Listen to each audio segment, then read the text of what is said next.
Welcome to the Dashboard Effect Podcast. I'm Brick Thompson. I'm Caleb Oakes. Caleb, we wanted to talk in this episode about loading data into, Data Lake, used to be Data Warehouse, and how that has really gotten easier, maybe not easier, but a lot faster over the last 2 or 3 years. Yeah, it really has. I mean, I think, really kind of the catalyst of how this has become a lot faster. A bunch of things kind of converged, and we won't go into all the technical details and bore everybody with it. But really, what did it for us was like, oh yeah, this is a good route for our clients, is like the introduction of like ChatGPT. Yeah. Okay. So that's true. Huge advantage using LLMs for coding. So when you're building a data pipeline, especially if you're connecting to an API, so you're not able to connect directly to a SQL server, something like that, you're writing code. Yeah. And these new tools make it so much easier to write that code. Right, exactly. So that speeds it up a lot. And that's kind of really where, at least for us, where we're like, okay, yeah, we need to really start looking into a different solution than, like a traditional data warehouse.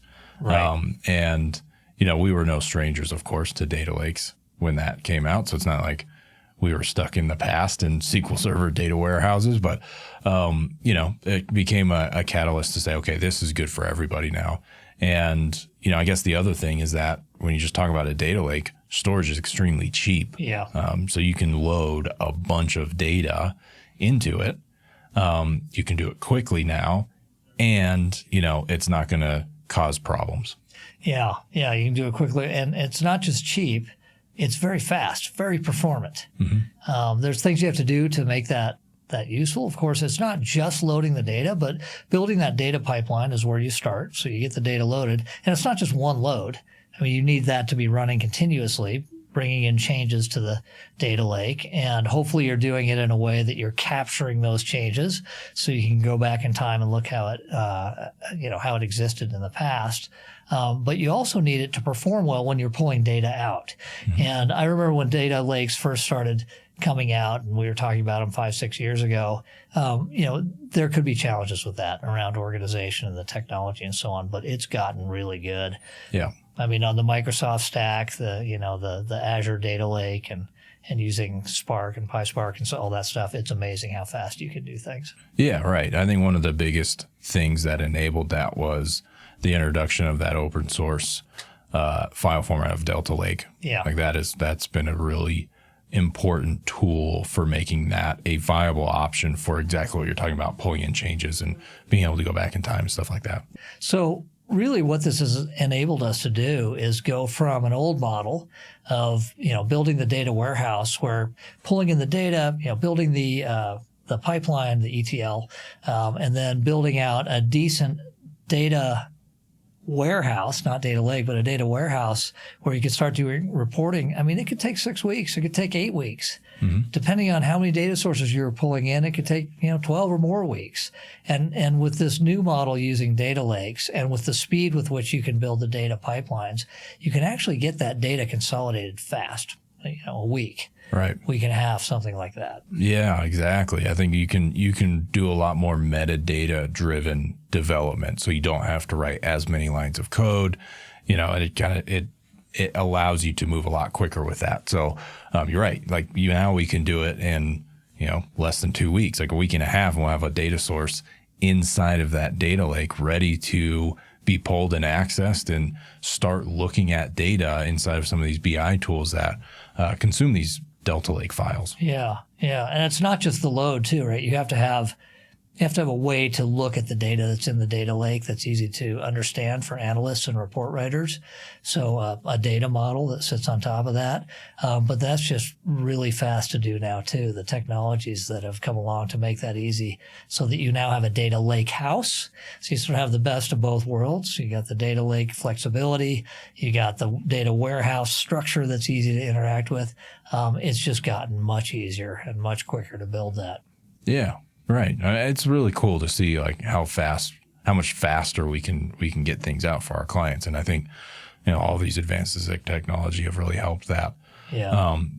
But, it enables things for companies that we don't necessarily do either, right? Like, it allows them, their own analysts, to get access to live refreshing data without having to get direct access to a back-end database.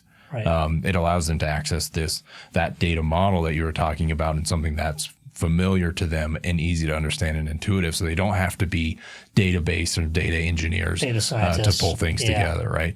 So it just enables so many things, not to mention the coming generative AI and natural language querying that you're going to be able to do against like a data lake. So yeah, I mean, it's an exciting time. It definitely is. So, a lot of our clients are mid-market companies, mostly owned by private equity firms, very often pursuing a buy and build strategy. So they're doing a lot of acquisitions of smaller companies.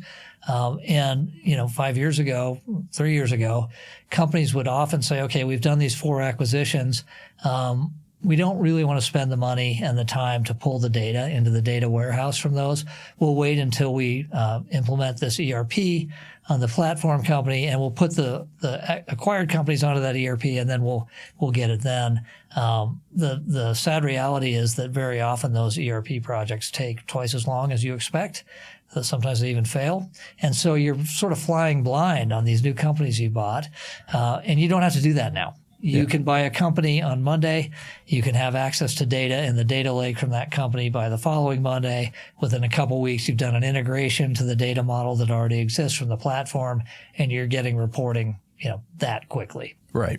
I think that there was one example we had of, I know we mentioned it before on this podcast, but where there was a CFO was going and logging into like 7 different instances of QuickBooks 10. or something, 10. It's like, that's a great use of his time, right? Yeah. Like, that you can just skip that. Right. You can just go ahead and load them, yeah. every night. Exactly.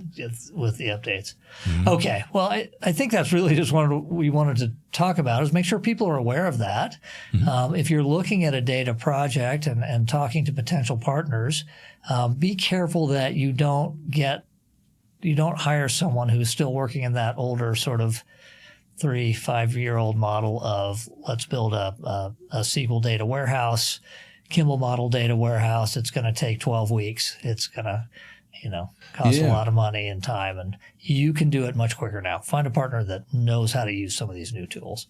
I think it actually makes me think of, I know we're trying to wrap this up, but I'm going to say this anyway. Yeah, I actually thought of something else too. Keep going. So, if you think about kind of the progression of really business intelligence and side of companies, like when data warehouses first started to become, popular, there was this huge 1 to 2 year long process of mapping everything out and, this kind of getting your canonical data model. Yeah. Just like this thing is supposed to meet the needs of the entire organization. So, and that didn't really work that well, right? Like sometimes it did, sometimes it didn't. Data warehouses actually got a really bad name because of that.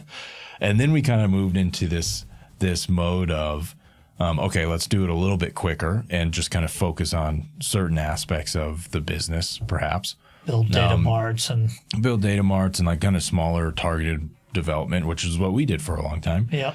And that worked better, but still had its own, problems of, taking a while and then getting you to a place that, was pretty good, but you kind of needed to keep moving faster and things just change in 12 weeks. So had some more things that could be resolved. And now we're talking about like in 2 weeks, let's get you something.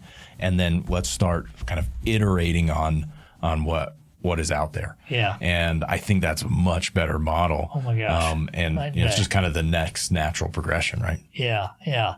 And who knows where it's going to go with all of these AI tools that are coming. It may get even quicker. It likely will.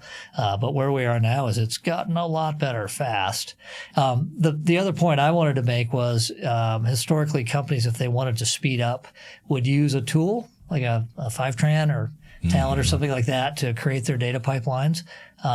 It was quite expensive. Still is. Yeah, still is, right. And you still have to manage all of that stuff. You can just build that stuff now and not have that sort of tax of one of these tools that charge you by the number of records you're loading every month, that type of thing. Right. You're still going to have costs for moving data and storing data, but it's just a fraction if you're using, for example, Azure Data Lake to do that. Yeah. Yeah, exactly. I think I'm actually curious how those companies are going to, survive really with this. Because once AI is able to just write you the code and it actually works, yeah. and you don't have to kind of be able to tweak it and get it to work for your specific case, you're going to be able to write your own connectors pretty easily. It's true. I guess there might be a use case if you're a company, you don't want to hire a partner to do it. You're not super technical. So even using the LLM to write the code, there's still some complexities there. Yeah, that's true. Right. And so there's probably a use case for that, but for the general use case, I'm not sure. If you're technically savvy or your partner's technically savvy, I can't imagine paying that tax. Yeah, right. Exactly. Yeah. Well, that'll be interesting. Yeah, it will. All right. Well, good discussion. Thanks, Caleb. Thanks.